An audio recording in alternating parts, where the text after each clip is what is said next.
মই আমছুৱে হওক অসমৰ যিসকলে ৱাকফ আইনখনক বিৰোধিতা কৰিব বিচাৰে, মই এটা কথাই ক'ম যে উচ্চতম ন্যায়ালয়ত ইয়াৰ গোচৰ চলিছে।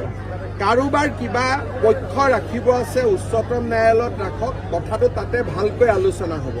অসমৰ ৰাস্তাত যদি কোনোবাই নামে, ৱাকফক সমৰ্থন কৰা মানুহো ৰাস্তাত নামি যাব, তেতিয়াতো কাজিয়া পেচালে হ'ব। আমি অসমত কাজিয়া পেচাল নিবিচাৰোঁ। আমছুক মই ক'ম যে ভাই, আপোনালোকে বিৰোধিতা কৰিলে সমৰ্থন কৰা মানুহোতো আছে, গতিকে আমাক সংঘাত নালাগে। আমি ইয়াত ভাতৃত্বমূলকভাৱে সকলো চলি থাকিব লাগে, অসমখন আগুৱাই লৈ যাব লাগে। সেইকাৰণে ভাল আৰু বেয়া আমি তাৰ পাৰ্থক্যটো বুজি পাব লাগে। কোনোবাই ৱাকফক বিৰোধিতা কৰিছে, মোৰ ক'বলগীয়া নাই, সুপ্ৰিম কোৰ্টত যাওক। সমৰ্থন কৰিছে তেওঁ সুপ্ৰিম কোৰ্টত যাওক। যেনেকৈ ৱাকফ আইনক আমি সমৰ্থন কৰিছোঁ, যোৱাকালি সমৰ্থনত আমি সুপ্ৰিম কোৰ্টত গৈছোঁ।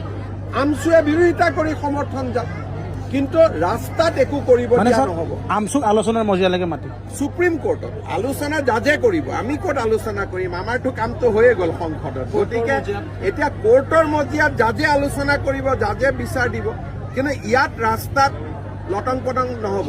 সেইটো কথা একদম আমি মানি ল'ব লাগিব। ঠিক আছে।